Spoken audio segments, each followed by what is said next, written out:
Unit 143, Tramonti. Julia, I really wanted to have a meeting with you. When I heard you were in Chicago, I put all my engagements off to see you. What an honour. As soon as I heard you wanted to see me, I also put all my engagements off. We've known each other for many years. We've seen each other in many trade meetings, but I've never used your professional services. Maybe now's the moment. Tramonti is the oldest fashion firm in the country. I read in a newspaper once that your grandfather arrived from Italy and set himself up almost a century ago. It's a synonym for quality. Exactly. And things have always gone so well that we haven't developed. But I'm going to sum the situation up for you now. Before starting, would you like a coffee? No, thanks. Is the air conditioning all right for you, or would you like me to turn it off? No, it's fine for me, thanks. It's very hot today. Well, we maintain the traditional policy of preparing 2 collections a year and of putting on spectacular fashion shows in order to keep our prestige image in the eyes of both the general public and our clients, who are the most important shops and department stores of the country. I know how it works. Then they put in their orders and you manufacture what they ask for. How many clients do you have? At present, we have 1,300 clients. They buy from us for all those faithful women loyal to the brand, and there are still many of them. So I suppose your problem is how to go over from the existing structure to a more modern one, manufacturing a specific number of articles each season and then selling them in your own outlet. Exactly.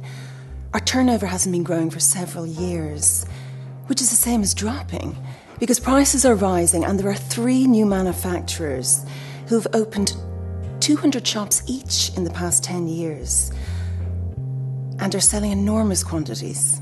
And you can't open Tramonti shops because your clients would stop buying from you. Exactly. But that's what our sales team always tells us. What you need to do is create a new brand name, which I suppose would be aimed at younger women with less money. Less expensive clothes and cheaper tailoring. And where would I sell them? You should start with a single shop. Just one, but a very important one. I believe you handled the renovation for Emporio, didn't you? Yes, in their case, we promoted a new brand name called Malizia. It's been an enormous success. Who invented the brand name? I set up some brainstorming sessions, and with the 5 best names, we carried out some surveys, which were very well prepared by marketing experts. And Malizia was a hit. How interesting. And what about the design side? I've commissioned Robson & Robson, the famous firm of headhunters, to look for a designer. We selected a revolutionary young designer who was born in South Africa and is working in San Francisco, and who was very open, positive, and had great taste. And you hit the bullseye. 10 out of 10 for the brand name and 10 out of 10 for the designer. And while all this was going on, we had a real estate agency who specialised in stores looking for the ideal store in the centre of New York for us. And you found them. I was at the opening. It was fantastic. With Claudia Schiffer and Naomi Campbell and all the others. And from that time on, the shop has been full. They've now opened 100 Malizia stores under franchise. Ah, so they're franchises. Yes, the firm doesn't have enough capital to open so many shops in so little time. With franchises, you can expand very fast so as to generate a high level of production, which reduces costs. Julia, I'm very interested. Could you look after the transformation of our firm? The truth is, it's a very similar job to what I did for Emporio. I would have to speak to them first, and I think they might put up some difficulties. But you're not working for them now, are you? No, not for the last 2 years. But I don't know whether it would be professional on my part. On the other hand, the fashion business is my strong area. So if I don't work in fashion, I lose momentum. Besides, I would love it. Julia, I'm going to pay you a lot of money for your help. You're going to make more than you've ever dreamt of. You realise that Tramonti will be the height of your professional career. I know. I thought of that when you phoned me. And what's more, you have more capital resources and could set up your own shops, which is the real thing.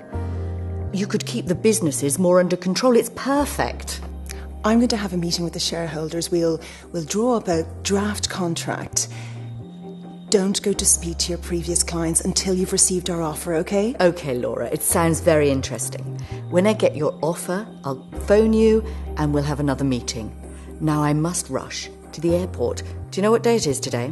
No, what day is it? It's my birthday. I'm 40 years old today. Congratulations. And today is the day I make you this offer. Well, you have to accept it. It's obvious. All my friends have prepared a surprise party for me, and they don't know that I already know about it. But I'm really looking forward to it. There'll be more than 60 people. I must look my best tonight. Thanks, Laura.